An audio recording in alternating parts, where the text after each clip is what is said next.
Night settles gently across the world, and within that hush, an ancient story begins to breathe once more. Long ago, across deserts and kingdoms lost to time, a journey unfolded that would shape the faith and memory of humanity, the Exodus. It is known to most as the tale of a people freed from bondage, led by Moses through miracles and revelation. Yet beyond the familiar verses and painted miracles, another current runs, deeper, quieter, and perhaps closer to truth than legend. This is the path that was forgotten, the one hidden between the lines of Scripture and the dust of history. Imagine the empire of Egypt at its height, golden temples rising beneath the sun, the hum of prayers echoing through halls carved with hieroglyphs, and in the shadows a nation of laborers whispering of a promise older than the pyramids. The world they knew was not divided between gods and men, but filled with forces that blurred the boundaries of both. Every stone, every grain of sand carried memory, and within that memory something restless stirred, the first heartbeat of deliverance. The Exodus, we know, tells of plagues, parted seas, and divine command, yet beneath these symbols lies a human story, one of fear, defiance, faith, and awakening. The Bible gives us the framework, but time and power have carved away much of its essence. Fragments of older records, buried texts, and whispered traditions hint at another version, one where the struggle for freedom is not only against Pharaoh's chains, but against the illusions within the human spirit. To follow this forgotten path is to walk through the silence of deserts and the echoes of temples, to listen for what Scripture could not speak openly. It is to ask what truths were softened for comfort, what mysteries erased for control. And as we listen, a different light begins to shine upon familiar stories. The burning bush, the Red Sea, the manna, each becomes not only a miracle of history, but a symbol of transformation. Before the seas part, before the plagues descend, before the covenant is written in fire, there is stillness, a world poised between oppression and revelation. It is within that stillness that the true Exodus begins, not with escape, but with awakening. Every moment that follows will reveal not only what the Bible remembered, but what it chose to conceal.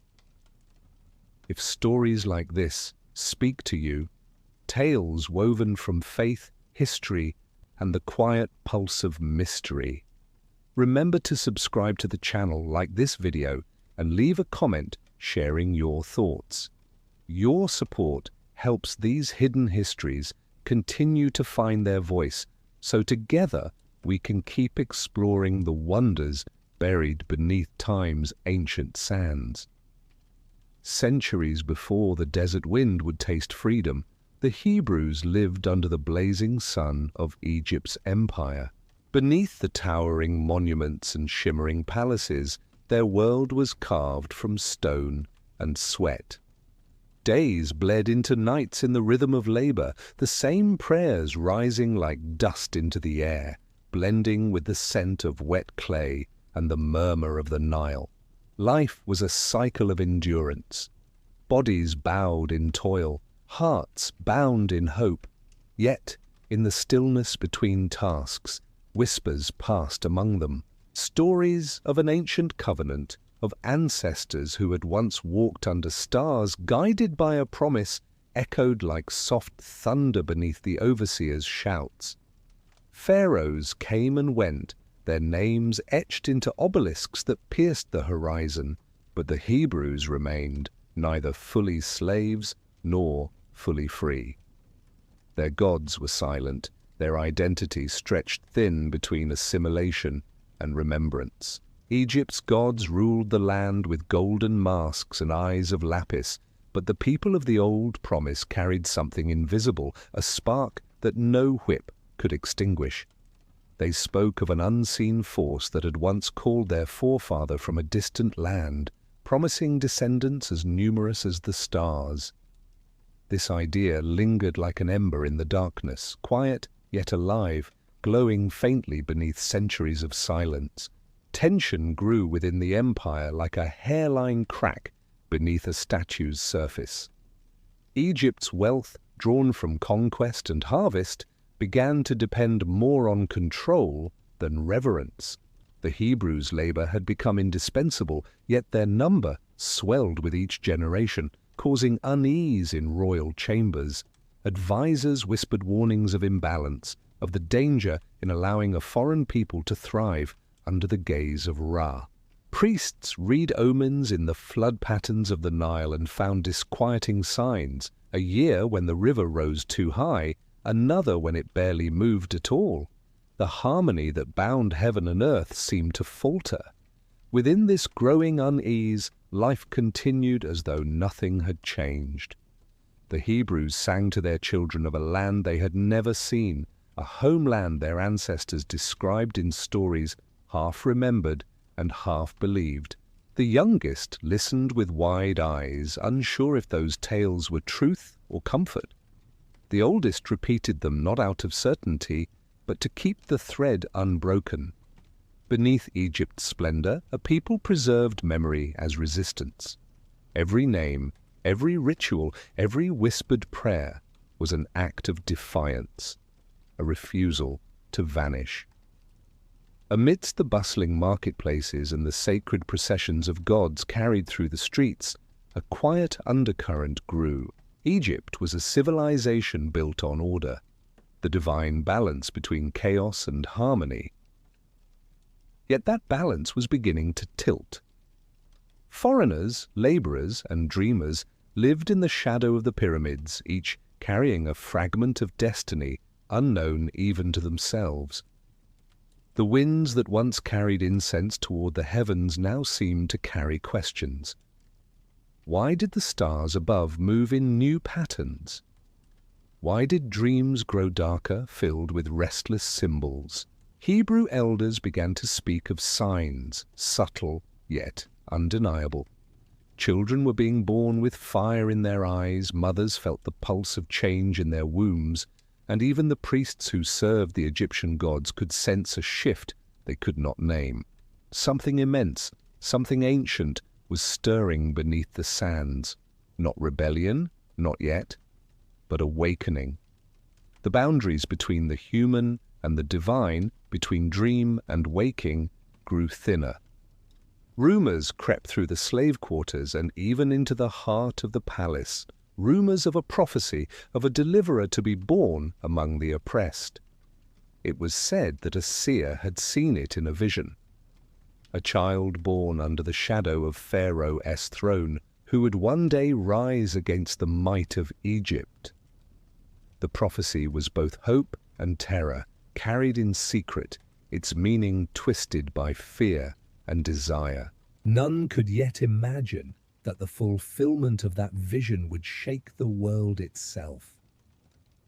The night before the decree would fall, the air over Egypt hung heavy. The Nile flowed with the same steady rhythm, yet it felt alive, watchful, as though it, too, waited for the first movement of destiny. Beneath the stars, unseen by kings or priests, the story began to turn. The soundless pivot of history preparing for its storm. Egypt's throne stood surrounded by light and gold, yet its heart trembled in darkness. The pharaoh, ruler of men and gods, dreamed of serpents coiling around his crown, of rivers turned to blood, of a cry that pierced even the afterlife. Sleep no longer offered peace but prophecy. Awakened and drenched in fear, he summoned the magi, the seers, and the interpreters of dreams. Their faces, painted with calm devotion, concealed unease. They read the symbols in silence, tracing invisible patterns through the air. At last, a voice spoke. A child of the Hebrews will rise, and his hand will break the power of Egypt. The words fell like fire.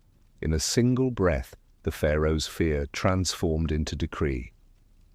Every male child born to the Hebrews was to be cast into the Nile, drowned beneath the watchful eyes of the crocodile gods. The Nile, sacred and life-giving, became an instrument of death. Soldiers carried out the order with cold precision, and a cry spread through the labor camps, through the narrow alleys where the Hebrews lived, a cry not only of grief, but of horror at how sacred water had turned into a weapon.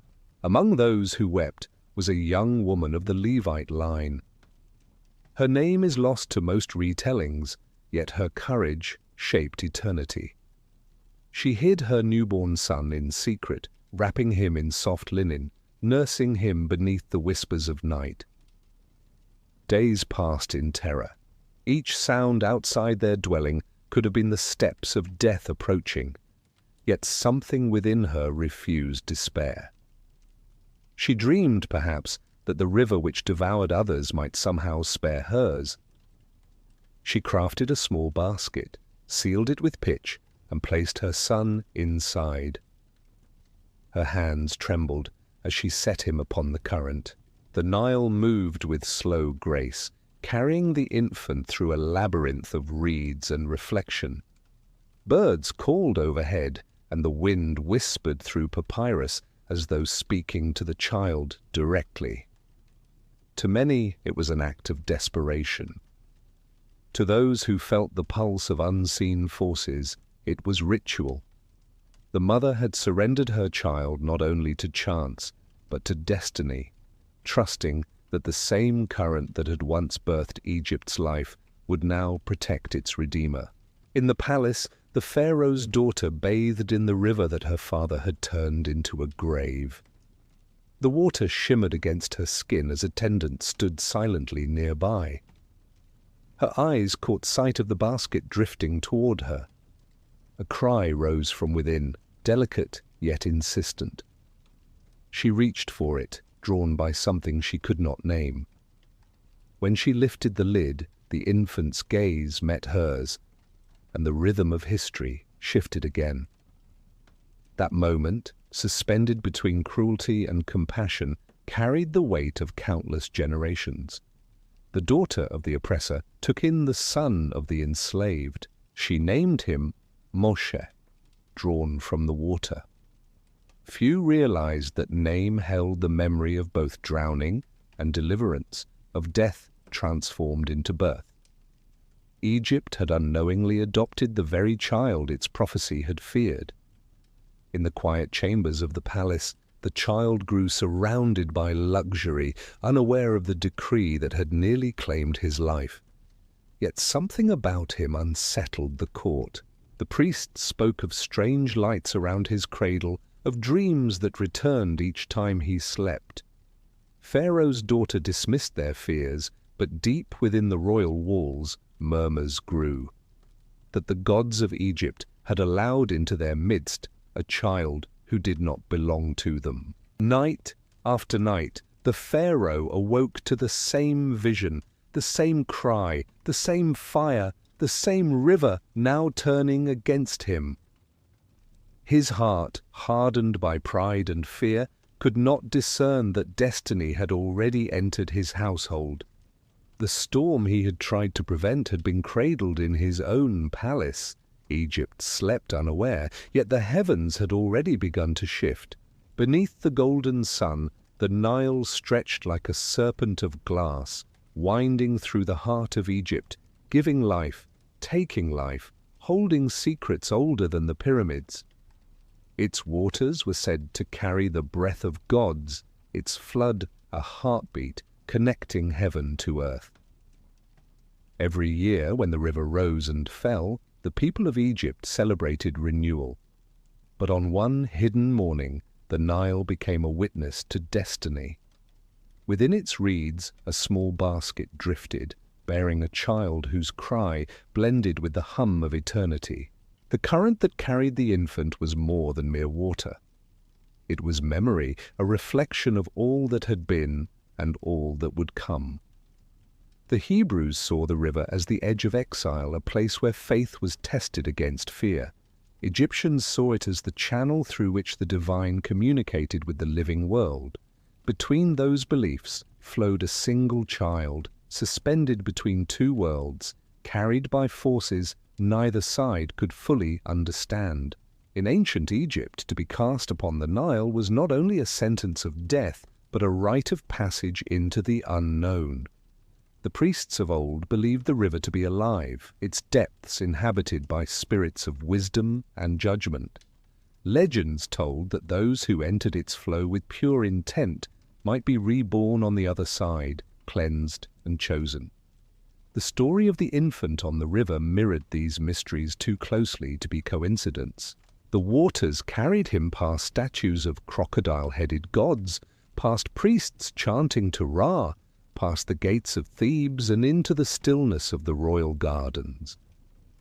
The child, asleep within his fragile vessel, drifted toward the daughter of Pharaoh, as if guided by unseen hands. Her heart, untouched by her father's cruelty, opened in a single instant. Perhaps she saw in the child's eyes the reflection of her own loneliness. Perhaps something divine stirred her compassion. Whatever moved her, it altered the course of nations. The river that had claimed countless infants now became the cradle of salvation. The act of rescue, gentle and defiant, bound two worlds together. The child of slaves was raised among conquerors, learning their language, their rites, their symbols. Yet within him burned the faint memory of another calling, an echo from the river that had once whispered his name. In the palace halls he grew surrounded by scholars, magicians and warriors. The boy learned the secrets of geometry and star maps, of healing herbs and sacred numbers. Yet when he looked into the waters of the Nile, he felt something stir beneath the surface, as if the river itself spoke to him, reminding him of origins hidden from view.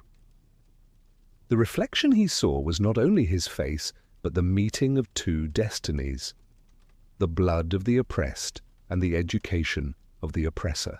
Years later, storytellers would speak of how the Nile's waters protected him, but beneath that surface flowed an older truth. The child who survived the river was shaped by its spirit.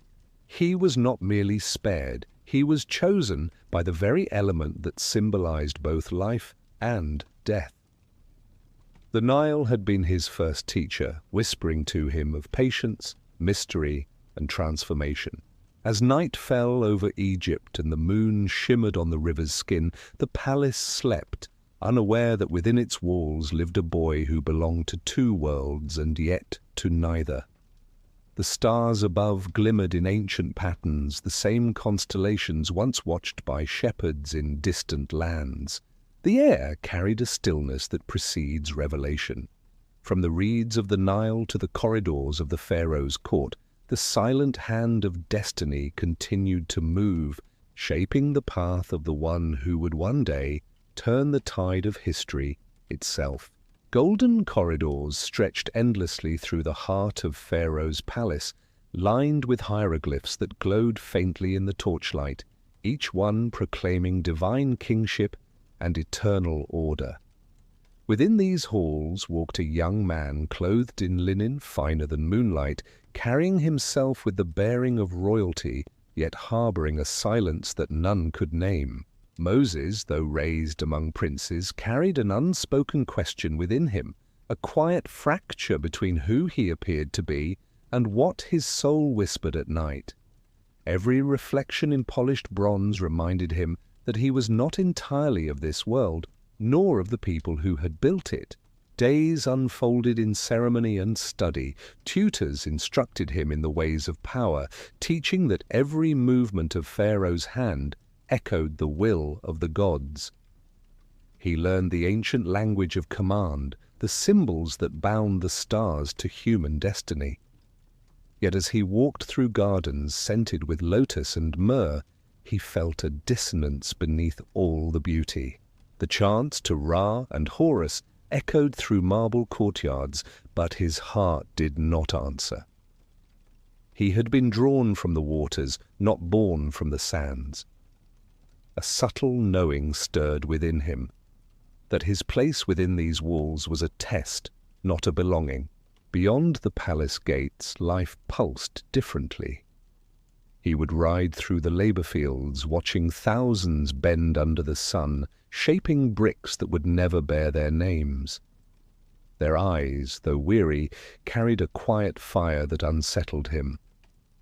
The overseer's whips cracked like thunder, and he turned his gaze away, unable to reconcile the majesty of his upbringing with the cruelty before him. Whispers reached his ears from the servants, that he bore the look of those slaves, that his features carried the echo of the oppressed.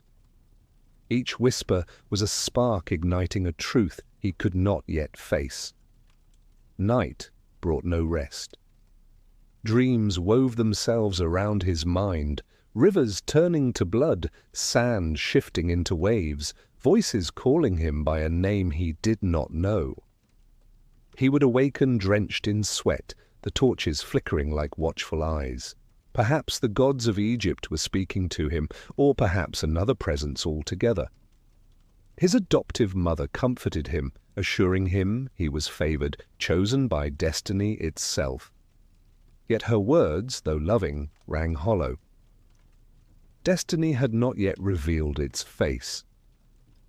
Within the library of sacred scrolls he studied the ancient hymns, the codes of Ma'at, the laws that balanced order and chaos. One fragment, older than the rest, spoke of a people once brought to Egypt by famine, promised protection, but bound by fear. The words struck something deep within him. He traced the symbols with his fingers, feeling a strange recognition as if those words belonged to his own bloodline. The silence of the room thickened, and a voice within him whispered that truth would not remain hidden forever. Days turned into years, yet the unease grew sharper. The laughter of courtiers, the incense-filled rituals, the lavish banquets, all seemed distant echoes of a life he could not fully inhabit. He began to linger near the outskirts of the palace, watching the workers more closely, speaking quietly to those who dared meet his gaze. Through their words, fragments of memory began to form, songs of exile, prayers of deliverance, names spoken with reverence that did not belong to Egyptian gods.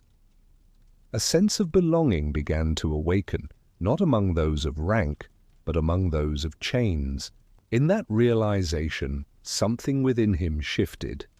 The prince began to see through the illusions of divinity that surrounded Pharaoh's throne. He understood that power built upon suffering could never endure. Each sunrise seemed to pull him further from the world of his youth, and each night's dream drew him closer to the truth buried within his name. He was living between two realms, nurtured by the palace, yet called by the wind beyond its walls. One evening, as the sun sank behind the western dunes, painting the sky in golden blood, Moses stood alone on a terrace overlooking the city. The Nile shimmered below, carrying the reflections of temples and monuments. He felt the weight of two destinies pressing upon him, the comfort of privilege and the pull of something raw, ancient, and just beyond comprehension. The river that had once carried him to safety now seemed to whisper again, reminding him that no man can serve two masters of fate. Heat shimmered over the horizon as Moses walked among the laborers, his linen garments now dusty, his steps slower, heavier. The cries of the overseers mingled with the rhythmic thud of tools striking stone. In that sea of toil, he saw not nameless hands, but faces that mirrored his own. Each scar, each drop of sweat, each breath drawn in quiet defiance, carved itself into his soul. The illusion of separation, carefully nurtured through years of royal upbringing, began to unravel under the weight of a single moment. An overseer raised his whip high, his eyes blazing with cruelty, his voice cutting through the air like iron. The man before him stumbled, his back already marked by punishment. Without thought, Moses stepped forward, His heart pounded with a fury that was not learned but remembered, a fire that seemed to rise from the very dust. Words shouted, struggle ensued, and when silence returned, the overseer lay still, breathless, his lifeless form half buried in sand. The wind carried away the echo of violence, leaving only dread behind. Time seemed to fracture. Around him, the laborers froze, their eyes wide with shock and awe. Moses stood trembling, staring at his own hands as if seeing them for the first time. The act had been instinctive, not planned, and yet it had torn the veil from his existence. He was neither prince nor servant now. He was a fugitive from both worlds. He buried the body hastily as the desert swallowed the evidence, but nothing could hide what had awakened within him. That night, sleep eluded him. Every sound outside his chamber felt like the approach of discovery, every gust of wind like a whisper of accusation.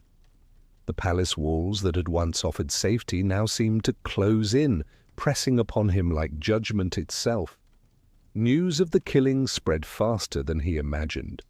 Within days, Pharaoh's anger ignited, not merely as outrage, but as fear. The prophecy, long forgotten, returned to haunt the throne. The child drawn from water had drawn blood from Egypt. He fled before dawn, guided only by instinct and terror.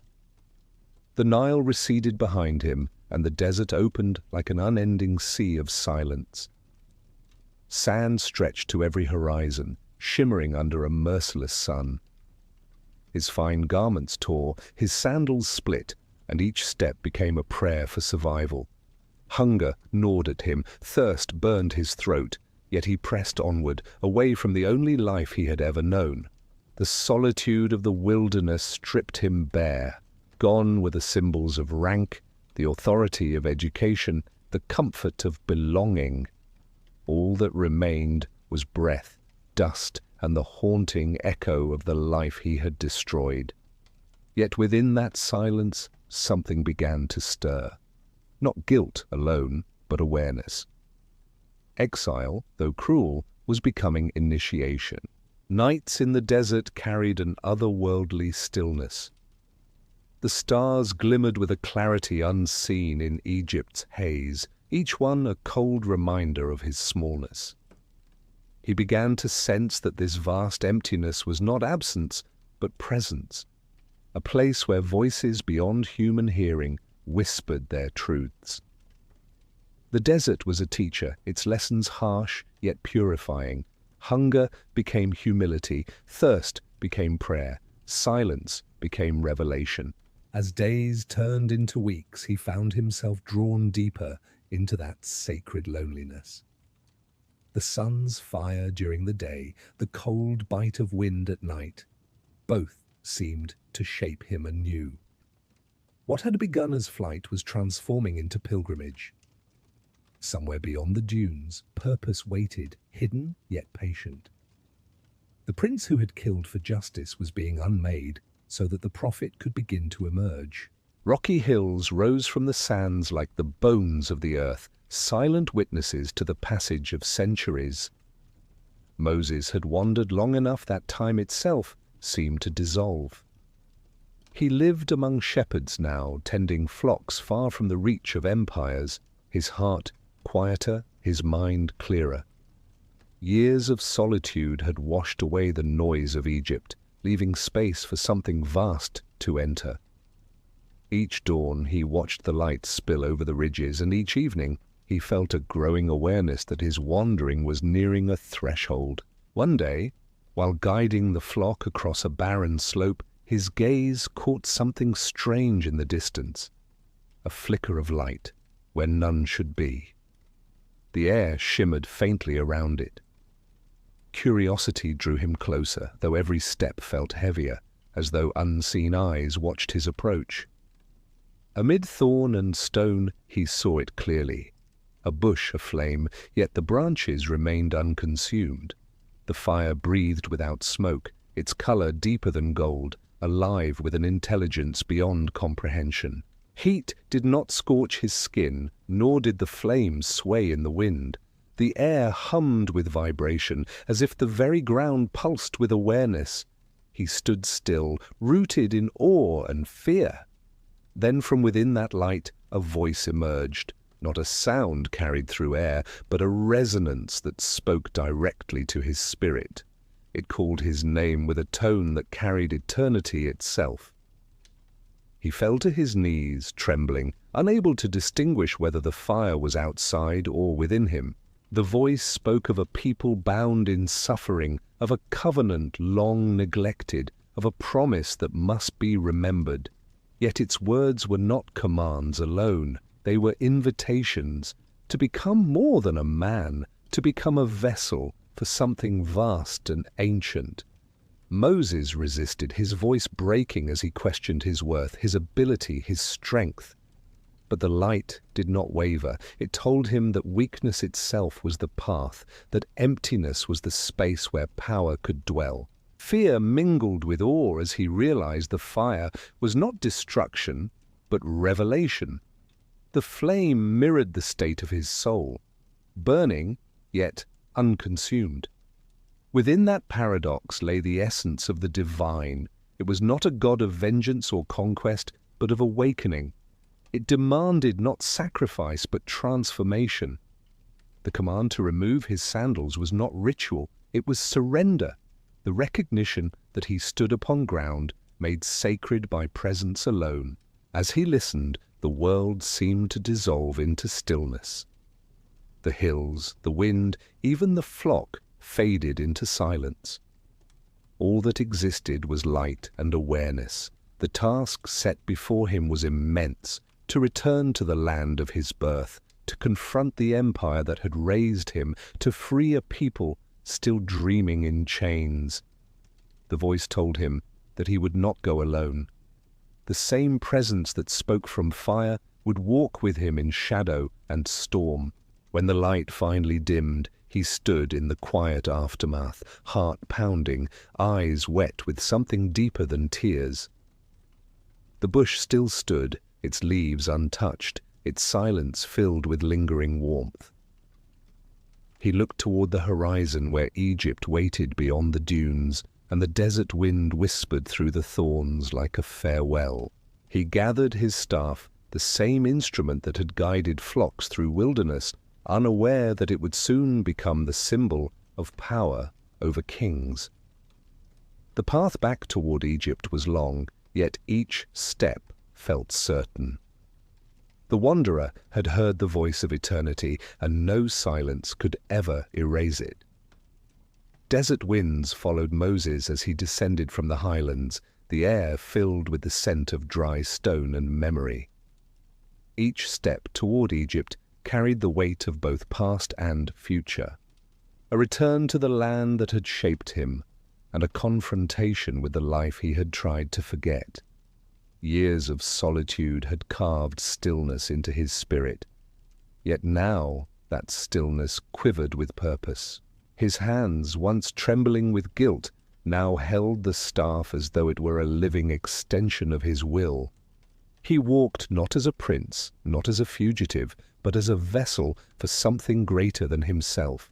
Approaching the borderlands of Egypt, he saw the first signs of civilization emerge through heat and haze. Towers rose like ancient sentinels, their outlines shimmering beneath the sun. The sound of water wheels and distant voices carried across the wind, familiar yet distant, like echoes from a former life. Every memory stirred, his childhood by the river, his youth in the palace, the blood on his hands, the exile that followed. Yet the man returning was not the one who had fled. The desert had burned away illusion, leaving only clarity. He was now a wanderer bearing a message, and that message would shake empires. Upon entering the outskirts of Goshen, he found the people of his blood. Older, wearier, their faces etched with generations of toil. When they recognized him, fear flashed in their eyes. To them, he was the child of Pharaoh's house, a stranger who bore the scent of privilege. Yet when he spoke, his voice carried a different power, low, steady, filled with quiet authority. He spoke not of revenge, but of deliverance. He told them that the time of waiting had ended, that their cries had been heard. Suspicion gave way to trembling hope as he described the fire that spoke from the mountain. News of his presence spread quickly, reaching the inner courts of the Pharaoh himself. The new ruler, a man of cold pride, remembered the legend of the Hebrew child raised among them, the one who had vanished after murder.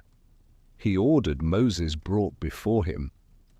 The summons arrived at dusk, and as Moses walked the familiar corridors, each torch along the walls seemed to flicker in anticipation. The same halls that had once nurtured him now watched in silence as he approached the throne, carrying nothing but his staff and the memory of a voice that could not be silenced. Pharaoh regarded him with a mixture of curiosity and disdain. "You have returned to the house you abandoned," he said, his voice slow, measured, dangerous. "What do you seek?" Moses met his gaze without fear. "Let my people go," he said simply, the words echoing through the chamber like a chord struck in an ancient instrument. Laughter rippled through the courtiers. The ruler leaned forward, studying the man who dared speak such words. He saw neither a prince nor a slave, but something he could not define. "Your people belong to Egypt," Pharaoh replied, "as they have for generations. Who gives you the right to command me?" Moses lifted his eyes toward the heavens. "The one who is beyond names." That moment marked the meeting of two worlds, empire and eternity, gold and dust, order and awakening. The court's laughter faltered as the torches flickered, their flames bending as if drawn toward something unseen. A silence fell, thick and charged. Moses turned and left without another word. Behind him, murmurs began to ripple through the priests and scribes, each sensing that a storm had entered Egypt's calm. Outside the palace walls the people waited. He told them that the message had been delivered, that resistance had begun not with weapons, but with words. Yet even as hope stirred, fear lingered. Pharaoh's power was absolute, his wrath legendary. But faith, once awakened, grows like fire under dry reeds. Slow at first, then unstoppable. Night settled over Egypt, heavy and watchful. The stars above seemed brighter than before, as though they too waited for what would unfold.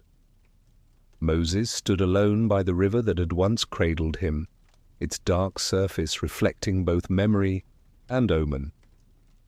In the stillness, the wind whispered through the reeds, carrying a faint tremor of what was to come. Moonlight bathed the marble floors of Pharaoh's hall, turning them into a mirror of cold silver.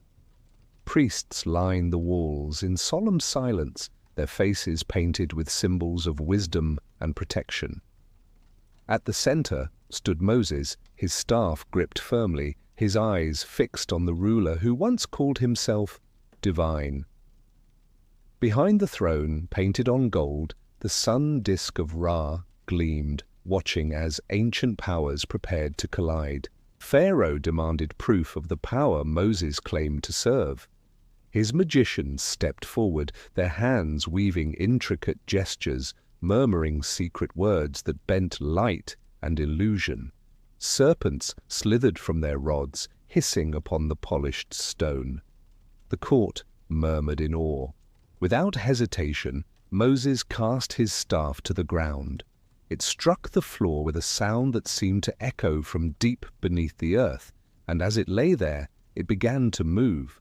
Scales shimmered where wood had been, eyes opened where grain had once flowed, and breath entered a creature that was more than flesh.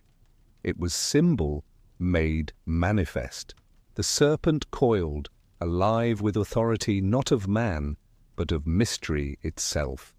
Pharaoh's magicians watched as their own conjurations faltered, for the serpent of Moses consumed theirs, swallowing illusion whole.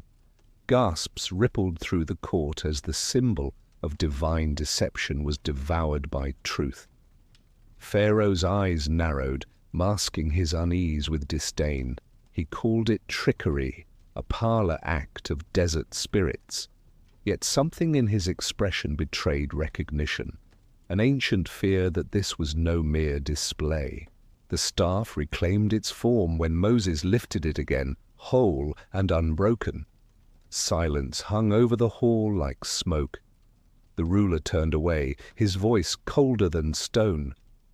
"Your magic means nothing here," he said, but his tone carried the faint tremor of doubt. Outside, word of what had occurred spread through the city like wildfire. Slaves whispered of the staff that turned to life, of Egypt's power trembling before a wanderer's command. The priests gathered in secret, reading omens in the stars, tracing the patterns of the coming days. Each saw disruption in their charts, a shadow stretching over the land. Pharaoh hardened his heart, determined to crush defiance before it took root. Yet each decree only deepened the divide between master and servant. Moses knew that words alone would not break Egypt's chains. He walked through the night beside the river, speaking quietly to his brother Aaron, who had joined him in the mission. They spoke of signs, of warnings that would follow, of nature itself rising against the arrogance of kings. The wind carried their voices through the reeds, and the water rippled as though listening. Above them, the stars shimmered in patterns that seemed alive, ancient constellations shifting like witnesses to destiny. As dawn broke, the first sign revealed itself. The river, sacred to Egypt, began to darken. Fish rose lifeless to the surface, the air heavy with the scent of iron. Pharaoh's priests chanted prayers to cleanse the waters, but their gods remained silent. The same river that had once borne a child of deliverance now mirrored the wrath of creation itself. Still, Pharaoh refused to listen, his pride a fortress against truth. Within the Hebrew quarters, whispers turned into chants. The oppressed saw in these signs not punishment, but awakening, a reminder that the universe itself remembered their suffering. Each plague would soon follow as another verse in that song of justice, each one striking deeper into the heart of Egypt's illusion. Yet for now, the staff rested once more in Moses' hand, heavy with the knowledge that the struggle had only begun. Night returned to the city, thick with tension. The torches in Pharaoh's court burned lower than before, their flames trembling as if uncertain of their own light. In the stillness, the staff cast a long shadow across the floor, stretching toward the throne as though already claiming the ground upon which empires stood. Dark clouds gathered above Egypt as the balance of creation began to shift. What had once been harmony between land, river, and sky now trembled with dissonance. The plagues that followed were not random acts of cruelty, but manifestations of something deeper, a cosmic rebellion against a kingdom that had forgotten its place within the order of life.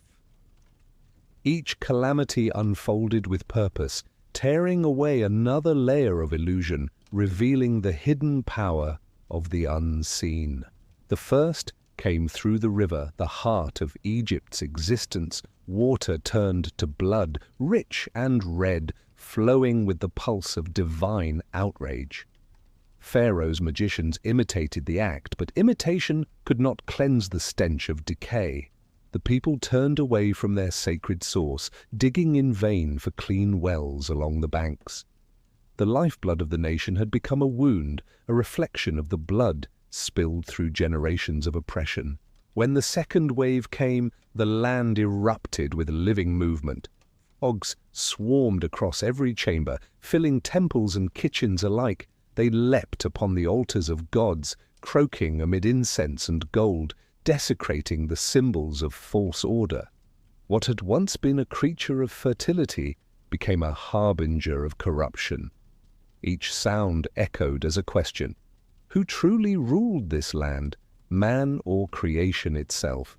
Dust followed, stirred by the wind, and became gnats that filled every breath, every eye.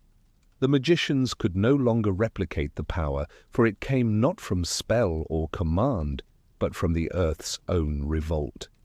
Pharaoh's pride faltered, yet his heart remained sealed. The fourth plague struck with precision. Swarms of flies darkened the skies, marking a boundary between the dwellings of Egypt and those of the Hebrews. Even nature now recognized the line between oppressor and oppressed. When disease struck the livestock, the fields grew silent, cattle fell, and with them the wealth of Pharaoh's priests. The temples, built upon offerings of sacrifice, stood empty. Each new sign stripped another mask from Egypt's gods, showing that they were powerless before the will of the living world. Boils followed, afflicting both commoner and king, a mark of mortality upon those who claimed divinity. Hail rained from heaven, burning as it fell, destroying crops and splintering stone. The sound of it echoed like the judgment of mountains. Pharaoh's voice grew hoarse from defiance, his pride shrinking even as his empire trembled. Then locusts came, a tide of living hunger devouring all that remained. The horizon vanished beneath their wings, and Egypt's abundance was swallowed whole. Darkness arrived without warning, not the soft kind that accompanies dusk, but a living shadow that swallowed all light. It clung to the skin, to the mind, erasing sense and certainty. For 3 days the kingdom of the sun was plunged into blindness. In that silence hearts began to fracture. The people who once worshipped the light of Ra now felt only the weight of their own helplessness. Each plague was more than punishment, it was revelation. Nature had turned against its masters, the cosmos reclaiming its order. The Hebrews watched in awe, knowing they were witnessing not vengeance, but liberation in the language of creation itself. Pharaoh stood at the center of it all, a symbol of humanity's arrogance before the sacred. Yet still he refused to yield, unable to see that what he fought was not man, but balance itself. When dawn broke after the darkness lifted, Egypt lay silent, its gods disarmed, its ruler trembling on a throne of dust. Yet one final act remained before the chains could break. The air grew still, heavy with anticipation, as though all of creation held its breath for what would come next. Air over Egypt grew still as though creation itself paused to listen. After the river's blood, the locusts, and the darkness that swallowed the sun, silence fell heavy upon the land. Even the wind ceased its whispering through the reeds. Pharaoh, drained yet unbending, stood defiant before forces he could neither command nor comprehend. Behind the walls of his palace, torches burned low, their flames flickering with uneasy light. The night felt thicker than shadow, pressing against every door, every breath, every heartbeat. In the Hebrew dwellings, quiet hands moved with urgency.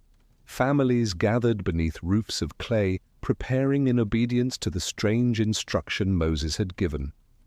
Lambs were slain, their blood brushed upon wooden doorposts in careful strokes, not as sacrifice to gods of vengeance, but as a sign, a seal against what was to pass over. The scent of roasting meat mingled with the soft rustle of prayer, the trembling voices of those too afraid to question and too faithful to resist. Each house became both sanctuary and threshold, poised between death and deliverance. Beyond those humble doors, the night deepened into something almost tangible. Streets once alive with music and chatter now lay deserted. Pharaoh's guards patrolled in silence, their armor catching faint glimmers from the moon. Dogs whimpered, Cattle stirred uneasily, and the Nile reflected the heavens as though waiting for its reflection to be broken. Across the land, mothers sat awake beside sleeping children, feeling a dread that could not be named. Then came the moment when breath itself seemed to halt. A presence moved through Egypt, unseen yet undeniable, a force ancient as time, vast as the horizon, carrying neither malice nor mercy, only purpose. It moved like wind through the unseen spaces between heartbeats passing from palace to hut. First cries broke the stillness, then more, rising like a tide of grief. Pharaoh's palace was not spared. His firstborn son lay motionless in silken sheets, a symbol of the empire's mortality. The wail that tore from the palace reached the heavens and was answered by silence. Hebrew homes stood untouched, the marks of blood gleaming faintly in the moonlight. Within those small sanctuaries, families clung together, listening as sorrow swept through the city like a storm.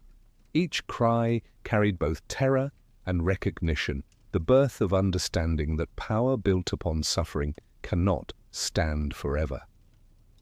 Children who had never seen dawn before now waited for a sky that would never again look the same. Moses stood apart, his face lined with the weight of what had come to pass. He had warned Pharaoh, pleaded even, but the heart of empire had refused to yield. What occurred was not vengeance, but consequence, the last tremor in a chain of defiance that had stretched beyond endurance. The air still shimmered faintly with something unseen, as though creation itself mourned the necessity of its own justice. By morning, Egypt was a land of mourning. Streets filled with ashes, veils of grief hung over doorways, and the scent of incense drifted like fog. Pharaoh summoned Moses, his voice hollow, stripped of pride. "Go," he said, the word heavy and final.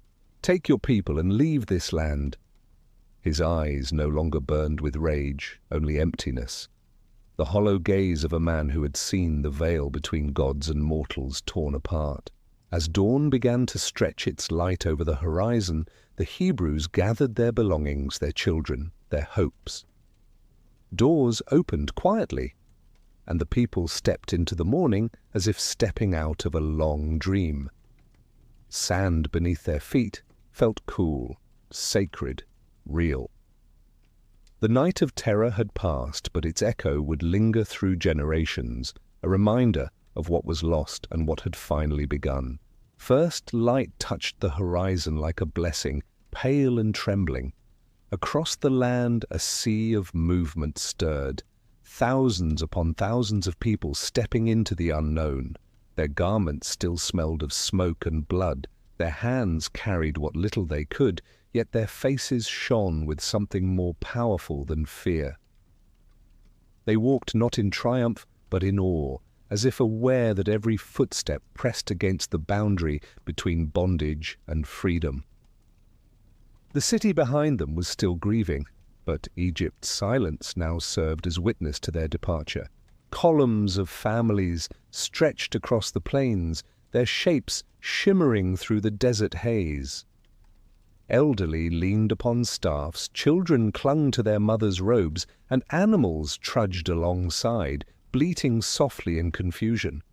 The vastness of the exodus was almost unreal, a multitude of lives bound together by a single pulse of purpose. From the distance, they resembled a moving river of dust, flowing steadily toward the edge of memory. Pharaoh's soldiers watched from the walls as the tide of humanity drifted away, yet none dared to intervene. The will of their ruler had been broken, his commands swallowed by the weight of divine silence. Within his chambers, Pharaoh sat unmoving, staring into the shadows, unable to speak. The empire that once seemed eternal now felt fragile, hollowed by the truth that no crown can outlast the justice of the cosmos.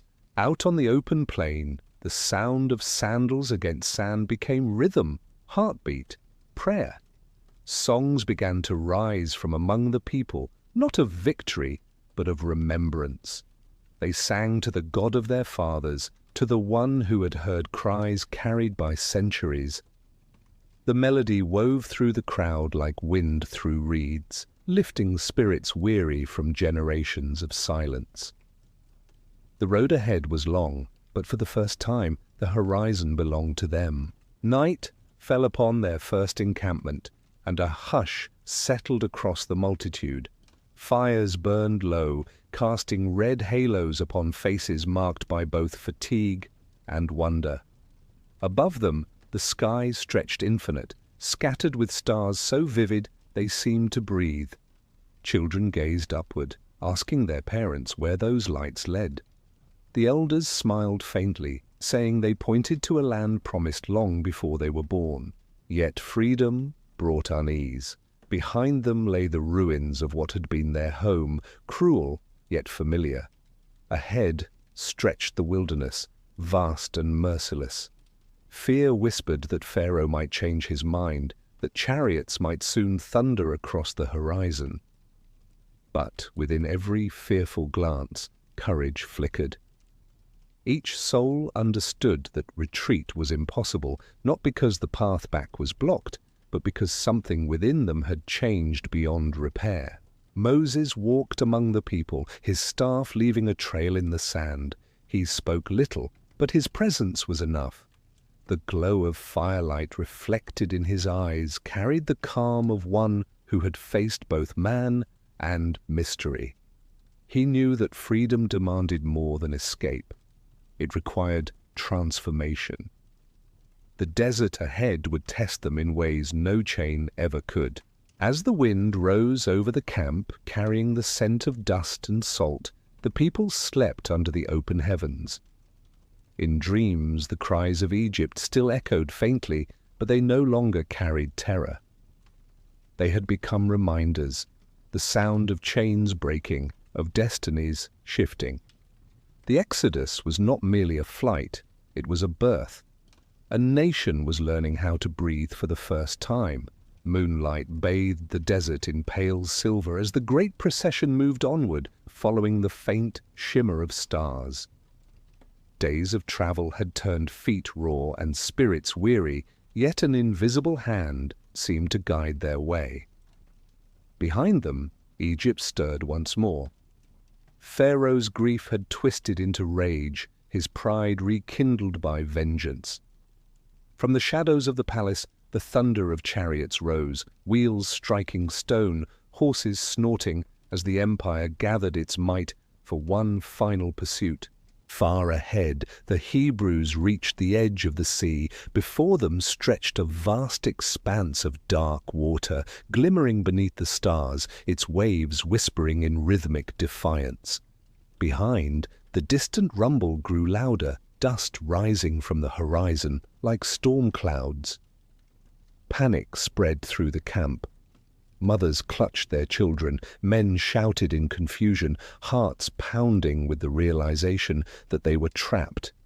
Mountains on either side, water before, death behind. The promise of freedom suddenly felt like a cruel mirage. Moses stood upon a rise overlooking the chaos, his cloak whipping in the wind. The people cried out to him, demanding answers, pleading for rescue. For a moment, even he felt the weight of despair pressing upon his chest. Yet amid the noise, he heard again the voice from the fire, not in thunder but in stillness. He raised his staff, the same instrument that had turned serpents to dust and rivers to blood. The wind shifted, rising from the east, cold and fierce, sweeping across the surface of the water. Hours passed as the gale grew stronger, pulling at the waves, tearing them apart with invisible hands. The sea began to change shape, its surface splitting into walls that rose shimmering under moonlight. Between them stretched a corridor of wet sand, glistening like molten glass. Awe silenced the cries. The impossible had become visible, a path carved by unseen will, a doorway through chaos itself. Moses stepped forward first, his staff steady, his eyes fixed on the horizon. The people followed, drawn by faith, stronger than fear. The sound of rushing water surrounded them, yet none were touched. Each step sank slightly into the soft ground. Each breath carried the taste of salt and storm. Children clung to their parents, their eyes wide with wonder. The air itself seemed alive, humming with energy. Those who looked to either side saw the walls of water illuminated from within, as if stars had fallen into the depths. It was not merely escape, but passage, a ritual through which one world ended and another began. Behind them, the thunder of pursuit drew closer. Pharaoh's chariots entered the corridor, their wheels slicing through the mud. Torches flared, casting fiery reflections on the water's surface. The roar of horses echoed like thunder trapped between mountains. Yet even as they advanced, the path began to shift beneath them. Wheels jammed, hooves slipped, the certainty of conquest dissolved into confusion. Moses reached the far shore as dawn began to break, a faint light coloring the sky. He turned to see the endless column of his people emerging from the mist, faces streaked with tears and sand. Then he lifted his staff once more. The waters, which had stood divided like living walls, trembled. In a single breath they collapsed, folding inward with a sound like the roar of creation itself. Pharaoh's chariots vanished beneath the surge, swallowed by the very sea they had sought to master. Silence followed. Not the silence of absence, but of reverence. The sun climbed higher, revealing a landscape washed clean. Bodies of soldiers lay scattered along the shore, mingling with fragments of armor and splintered wheels. The Hebrews stood gazing at the waters that had both threatened and saved them, understanding that they had crossed more than distance. They had crossed from death into life. Songs rose again, this time fierce and unrestrained. Voices lifted into the morning, celebrating not the fall of enemies, but the birth of a people. The sea, once a barrier, had become their witness. Its surface shimmered as though the divine itself had left fingerprints upon the waves. Far beyond, the desert waited, vast and silent, ready to shape those who had survived the water's embrace into something new. Desert stretched beyond sight, a boundless expanse of shifting dunes and jagged rock that shimmered under the weight of an unforgiving sun. The air quivered with heat, and the earth beneath the travelers' feet burned as if testing their resolve. They had crossed a sea and left an empire in ruin, yet the path ahead felt more formidable than the waters behind. Freedom, they were learning, was not a destination, but a passage through endless uncertainty. The wilderness did not welcome them. It studied them, measured their hearts, and revealed what remained hidden within.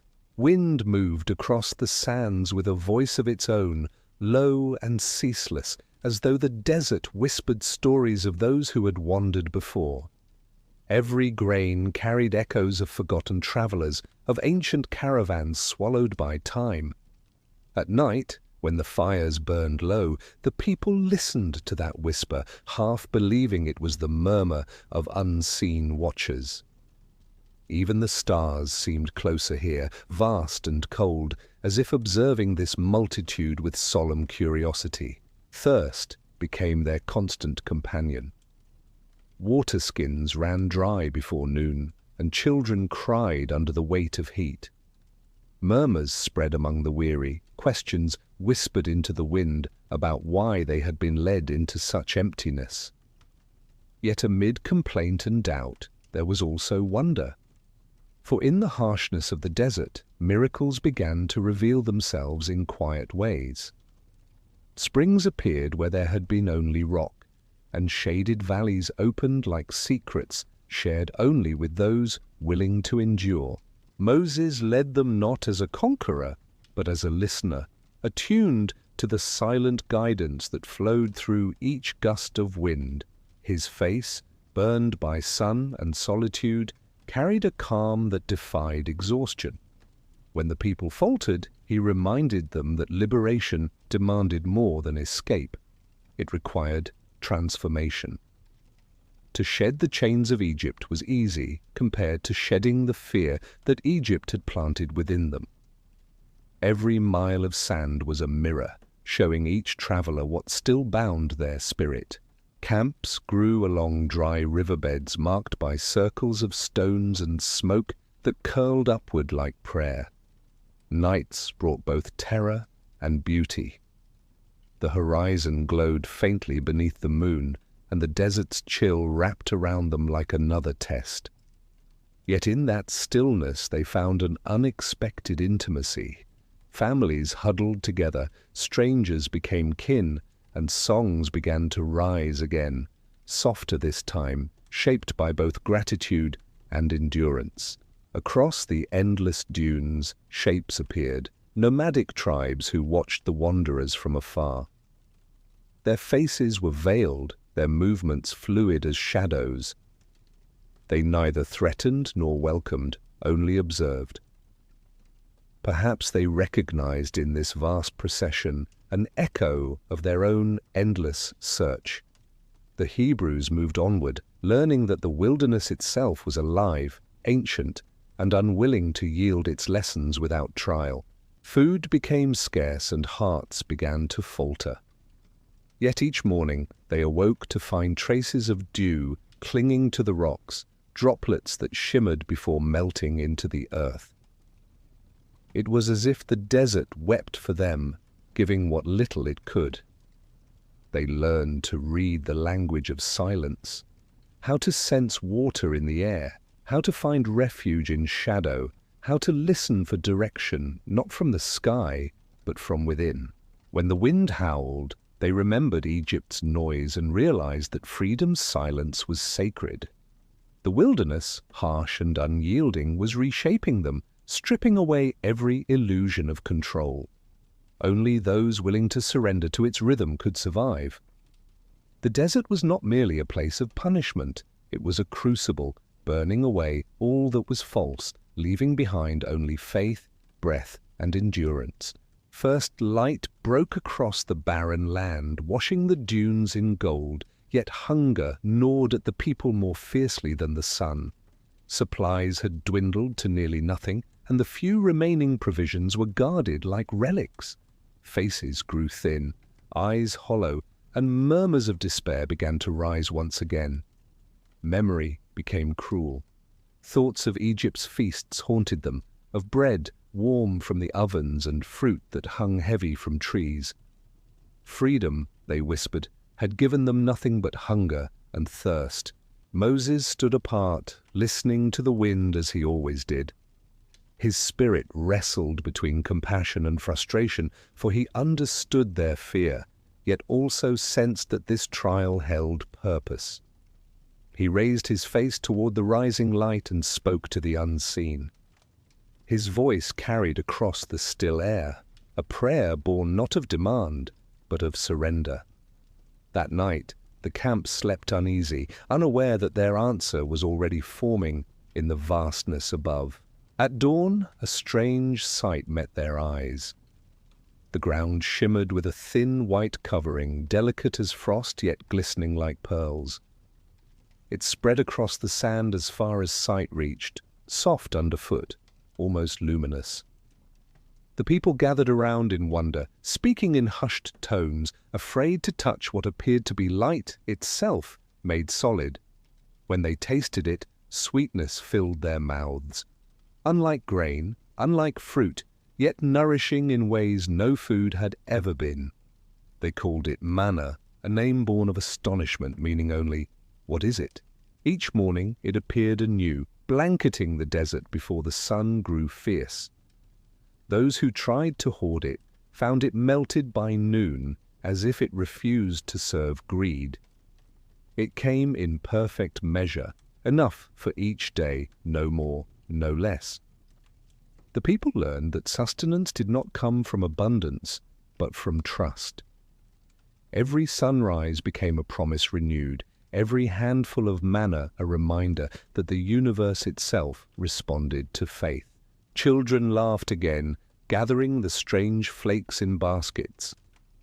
Songs of gratitude rose from the camp, mingling with the desert wind. Hunger gave way to awe, and those who had doubted began to understand that they were not merely surviving, but being taught to rely on something beyond reason. What fell from the heavens was not just food, it was lesson. That providence exists not in what can be stored, but in what can be believed. Even as they ate, questions lingered. Was this gift natural or divine? Some said it was dew transformed by morning light. Others believed it to be the breath of stars condensed upon the earth. The truth mattered little, for both interpretations held wonder. The desert, once barren, had become a temple, and the ground beneath their feet now carried the taste of heaven. Days turned into weeks, and the manna continued to fall. It became part of their rhythm, a sacred meal woven into their journey. The children who had once known only Egypt's chains now grew up beneath open skies, their bellies full and their hearts unafraid. The wilderness, once feared, had become a teacher of faith. Each evening, as the last rays faded, the people gathered to share what remained. Their faces glowed in the firelight, contentment softening what had once been hardened by fear. The manna, delicate and transient, had done what no miracle of power could. It had reminded them that to be sustained is not merely to eat, but to trust, to open oneself to the unseen generosity of existence itself. Morning came with a stillness unlike any before. The air was dense, as though the world held its breath. Before the travelers rose a mountain unlike any they had seen, jagged, immense, and crowned with clouds that glowed faintly from within. Lightning flickered silently across its peaks, and the earth beneath their feet vibrated with quiet power. The people halted, afraid to move forward. They had seen seas divide and manna fall, but this felt different. This was not deliverance. It was encounter. Moses climbed alone toward the slopes, while the multitude waited below, their tents scattered across the plain like pale leaves. Each step higher brought thinner air and deeper silence, until even the wind ceased its song. Smoke drifted from fissures in the rock, curling upward like offerings from the earth itself.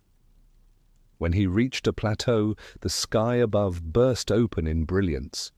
Fire without heat, sound without echo, light that seemed alive. He fell to his knees, eyes blinded, yet heart clear. From within that radiance came a presence vast and intimate at once. Words were not spoken but imprinted, carved upon his consciousness like fire etching stone. Laws unfolded not as commands of domination, but as harmonies, patterns by which existence could balance itself. They spoke of reverence, of humility, of honoring what breathes and what does not. To live by them would mean aligning with the very rhythm of creation. Below, the people saw the mountain blaze. Thunder rolled without storm, and fire danced upon its peak. Fear rippled through the camp. Men covered their faces. Children hid beneath their mothers' arms. The mountain had become a living being, breathing smoke and flame. Yet amid terror, there was wonder. The sense that the unseen had drawn near, that what once was beyond reach now touched the earth. Moses remained upon the heights for what felt like days outside of time. The fire spoke not in words alone, but in understanding, revealing that law was not chains, but freedom's structure. Without it, liberty would collapse into chaos. When the glow softened, he descended carrying tablets of stone, etched by forces no chisel could mimic. The people saw his face shining, as if the fire had not consumed him, but transformed him. He stood before the multitude, lifting the tablets high. The crowd fell silent. Upon those slabs of stone lay the essence of their covenant, guidance not only for a nation, but for the human heart. They were no longer a people escaping tyranny. They were a people bound by purpose. The mountain's smoke rose behind him like incense, marking the union between heaven and earth. Evening descended, and the camp glowed with flickering fires. Above them, the mountain still smouldered, its summit hidden by cloud, its voice lingering in the air. The people whispered prayers of gratitude and fear, for they knew they had witnessed something beyond comprehension. The same fire that could consume had chosen instead to reveal. Moses gazed toward the burning peak, feeling both humbled and burdened. The tablets in his arms were more than law. They were promise, covenant, and warning. The mountain had spoken, and the desert had heard. Yet he understood that revelation was never the end of journey, only the beginning of understanding what it truly means to walk in the presence of the infinite. Heat of the desert hung heavy as Moses lingered upon the mountain, lost within the communion of silence and flame. Below, the people grew restless. Days stretched into weeks, and their leader did not return. The pillar of smoke upon the peak had begun to fade, and with it, their certainty. Doubt like dust settled upon the camp. Memories of Egypt, distant yet vivid, crept back into their thoughts. The gleam of temples, the stability of ritual, the visible gods that could be touched and seen. Freedom, though glorious, felt vast and uncertain. Around the fires, whispers began to swell into longing. "We need a sign," voices murmured. "We need something to remind us that the divine has not forgotten." Their words found an echo in Aaron, weary under the weight of their desperation. He yielded not from malice but from fear of their unraveling. Gold was gathered. Earrings, bracelets, amulets once worn in servitude now melted together in a single flame. From the molten pool rose a figure radiant and ancient, the shape of a calf, symbol of fertility and life, echo of the idols once carried through Egyptian processions. When the image hardened, the crowd cheered, music broke the silence, and dancers moved in swirling patterns around the golden form. Dust rose, mingling with song and laughter. It felt to them like reunion, as if the gods of the river had returned to comfort them. In their hearts they did not believe they had abandoned the unseen power that led them. They thought they were honoring it in a form they could grasp. Yet the act itself cracked something sacred, a breach between faith and fear, between what was remembered and what was lost. Far above, Moses descended through mist and thunder, the tablets held close. His steps quickened as the sound of distant revelry reached his ears. The firelight from below flickered against the rock walls, not the holy flame of revelation, but the restless glow of human longing. When he reached the camp, what he saw shattered the stillness within him. The people who had trembled at the mountain now danced before gold, their songs echoing through the barren valley. His heart, heavy with sorrow, broke into fury. The tablets, the covenant carved by divine fire, slipped from his hands and shattered upon the ground. The sound was like thunder, splitting the earth. Silence fell instantly. Faces turned toward him, fear rising in every chest. The leader they had awaited now stood among them, blazing with a wrath born not of pride, but of heartbreak. He called upon those who still remembered their vow, those who refused to bow to images of their own making. A line was drawn in the dust, and the people saw the cost of forgetting. That night, firelight revealed tear-streaked faces, the air thick with regret. The golden calf, once adored, lay melted and ground to powder, its brilliance dissolved into dust. Moses stood apart, his shadow cast long against the flickering flames. Forgiveness hung distant, yet hope was not lost. Even through wrath, he felt the voice that had spoken from fire whisper within him, not of destruction, but of renewal. The bond between creator and creation could be broken, but it could also be restored. As dawn rose over the camp, the mountain glowed once more, its summit veiled in light. The people watched in silence as Moses turned toward it again. His steps were slower, burdened yet steady. The tablets had shattered, but their meaning endured. What awaited upon that height was not punishment, but the chance to rewrite, to begin again.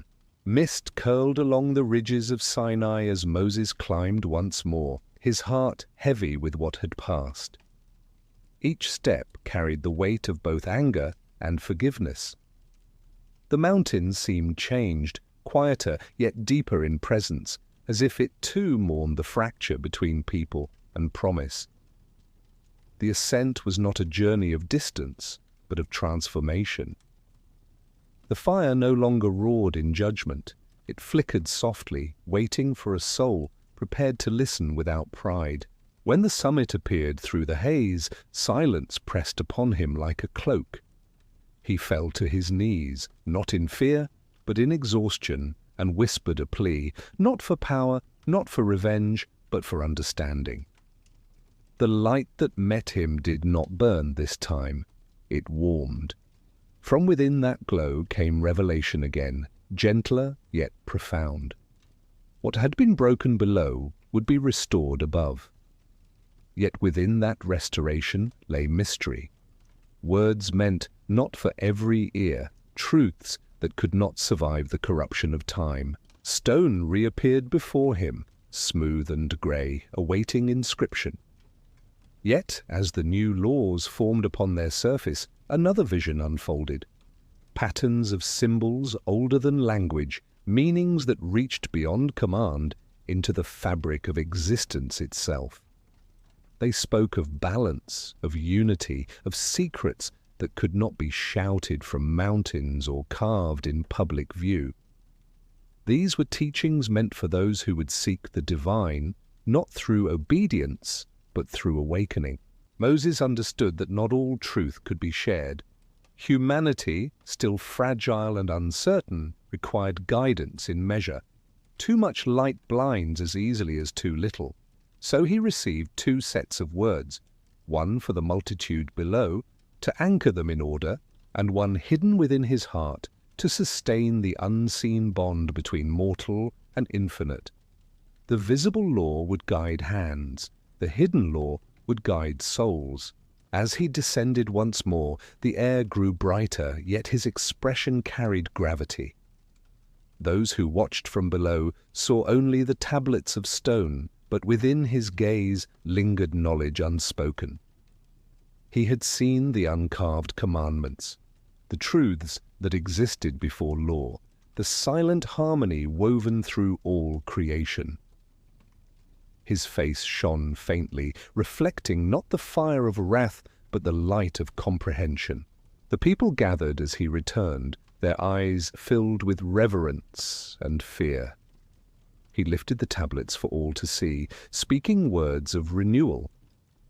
The covenant had been restored, though scarred by betrayal. The mountain smoke drifted behind him like incense of reconciliation. Yet within the unspoken silence, deeper wisdom waited, the law behind all laws, written not in stone but in the human heart. When night came, Moses stood alone at the edge of the camp, gazing at the stars. Their patterns mirrored what he had seen in the light. The same symmetry, the same rhythm of balance. He realized that divine law was not confined to tablets or temples. It was written in wind and water, in breath and heartbeat, in every act of compassion. What was hidden would endure far longer than what was carved. The mountain slept behind him, yet its spirit lingered in the cool air. He whispered words of gratitude, not for revelation alone, but for the mercy that allows humanity to forget and still be forgiven. Above him, the stars shimmered as if nodding in silent agreement. The hidden tablets remained unseen, but their truth moved through the world like an invisible current, quiet, eternal, waiting for those who would learn to hear it. Golden light of dawn spilled across the encampment as artisans gathered under Moses' instruction. The time had come to build a vessel, not for conquest but for communion, a sacred chest that would hold the fragments of revelation, the symbol of covenant made tangible. Hands, skilled in metal and wood, labored together, guided by vision more than instruction. Gold was hammered until it gleamed like sunlight caught in stillness, acacia wood carved with precision that seemed guided by something beyond craft. The ark was born not from ambition, but from reverence, its proportions whispering of balance between heaven and earth. When the work was finished, the people gathered around in hushed awe. The ark shimmered under the light, its lid adorned with figures of winged beings facing one another, wings outstretched as if creating a space between them too sacred for eyes to enter.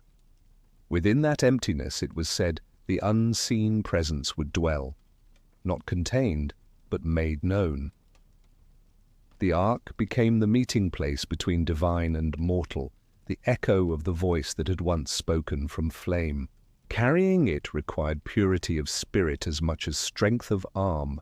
Priests washed in running water, garments woven in white linen, feet bare upon holy ground. When the ark moved, the camp followed. Its presence altered the air itself.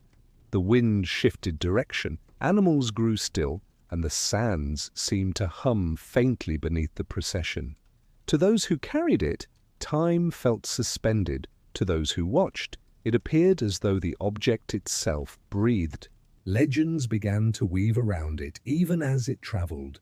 Some said the ark shimmered at night, pulsing like a living heart. Others swore it emitted a sound like thunder, muffled beneath the earth.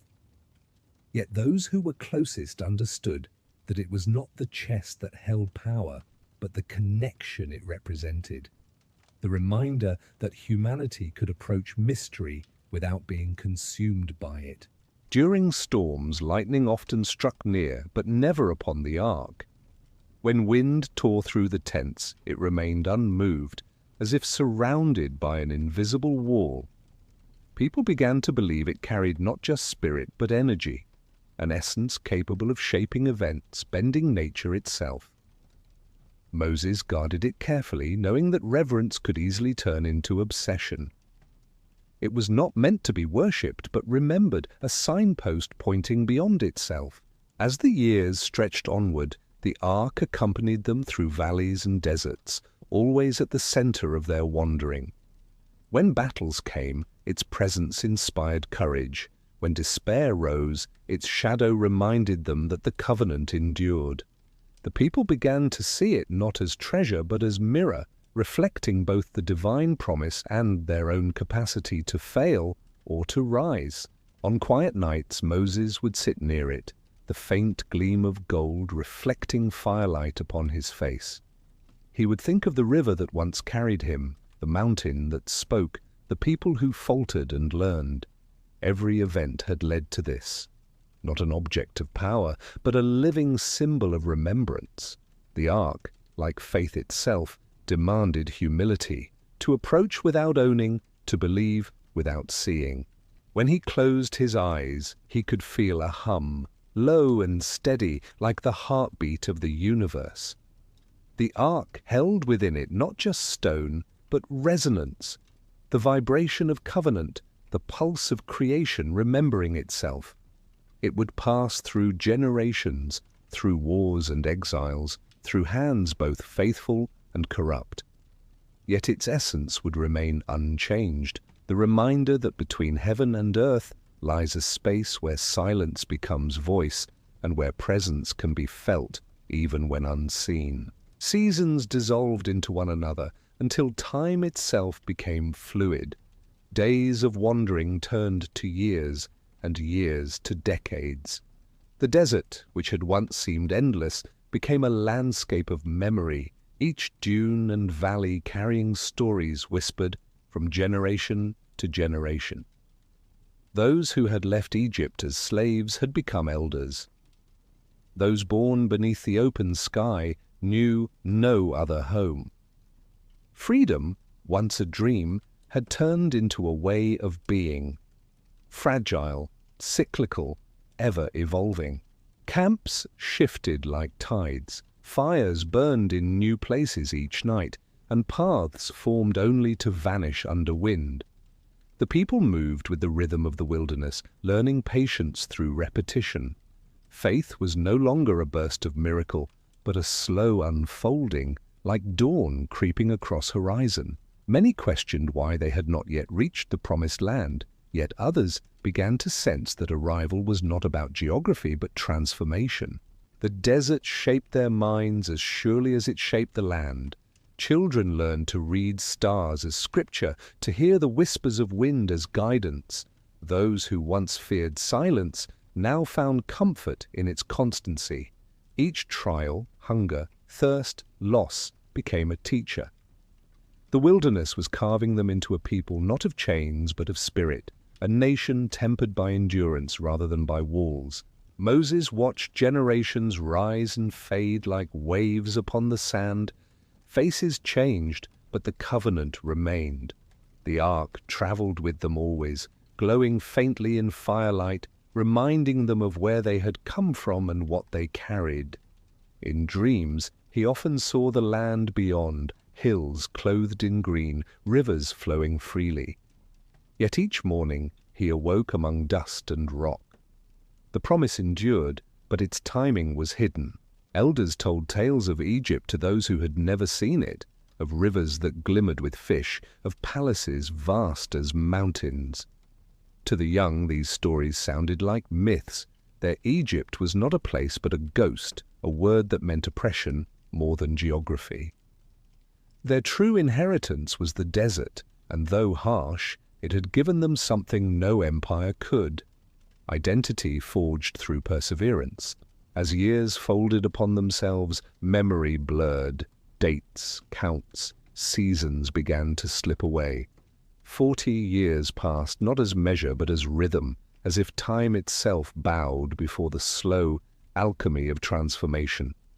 When they finally stood upon the edge of the land once promised, they were not the same as those who had crossed the sea. The wilderness had stripped away complaint, taught reverence, and replaced certainty with faith. Moses stood upon a ridge, the land stretching before him in morning light.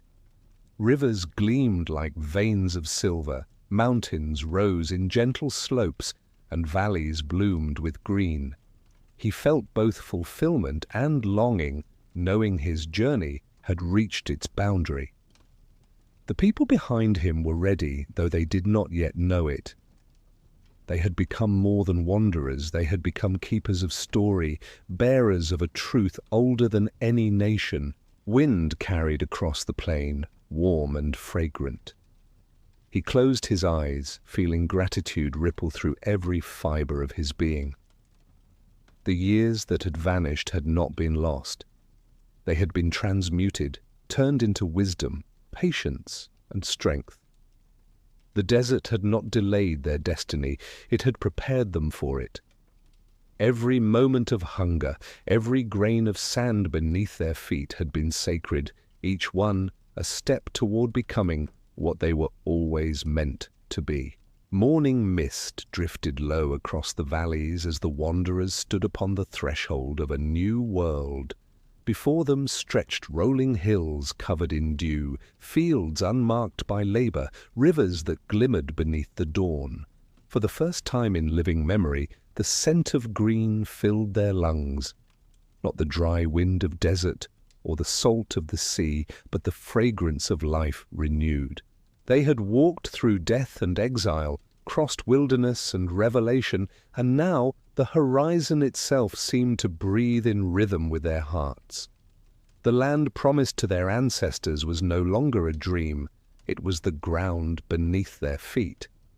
At the edge of this awakening stood Moses, silent, his staff rooted in the soil of a destiny fulfilled. He gazed across the distance, seeing not the fields or the rivers, but the generations to come. Children, running where their parents had once wandered, laughter echoing where cries of fear once filled the air. Yet he knew that his path ended here. The leader who had faced kings, parted seas, and spoken with the infinite would not enter the land he had led others to reach. His purpose had never been possession, but guidance, to turn slaves into seekers and wanderers into a people of covenant. The people descended into the valley, their steps slow, reverent. Each one carried a fragment of memory, the taste of manna, the silence of Sinai, the glow of the ark, the song of freedom whispered beneath desert stars. As they walked, they realized that the promise was not merely the land itself, but the awakening that had brought them here. The wilderness had been as sacred as the soil they now touched, for both had shaped the same soul. Moses turned his gaze upward toward the mountains that bordered the horizon. Sunlight caught the ridges, and for a moment the peaks burned with the same fire that had once spoken to him from Sinai. His heart stirred with peace. Every commandment, every trial, every loss had been part of the same design. A journey not toward a place, but toward understanding. He breathed deeply, feeling the rhythm of the world pulse through him, and knew his task was complete.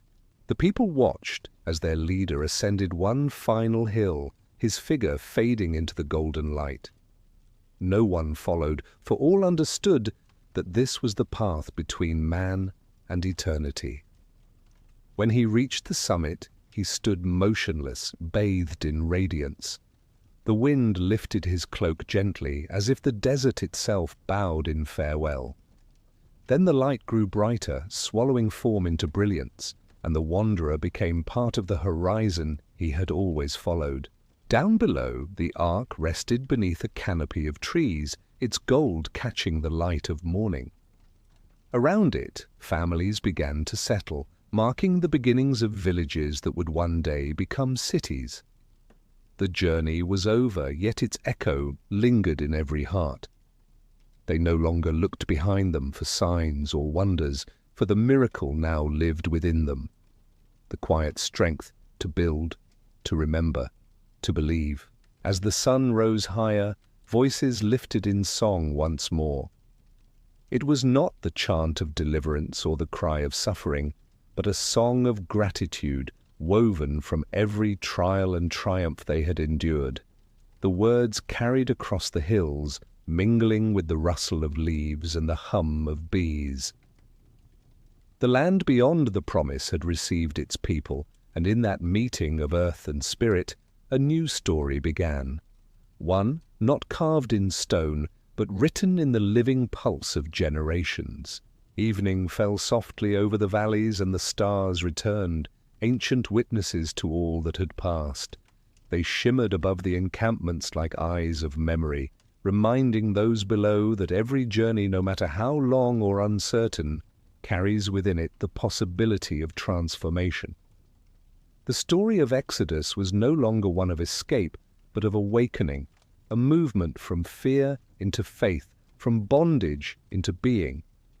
The sands of time would carry it forward, whispering through ages, reminding humanity that the promised land is not merely reached, it is discovered within.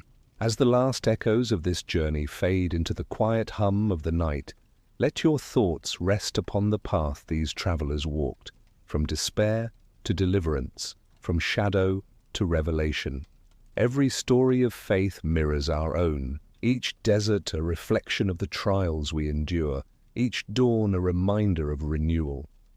If this tale has stirred something within you, a spark of wonder, a moment of stillness, or the whisper of memory, then its purpose continues. If you wish for more journeys through history's mysteries, more voices of ancient truth and hidden wisdom, I invite you to stay connected to this path. Subscribe to the channel so you do not miss the next unfolding of forgotten stories. Press the like button if this voyage has moved you, leave a comment to share what resonated in your heart, and share this film with those you hold dear. Every story grows stronger when it is told again, and every listener becomes part of the living echo that keeps the past alive. Until the next awakening, may the road before you be gentle, and may every horizon remind you that the promised land begins within.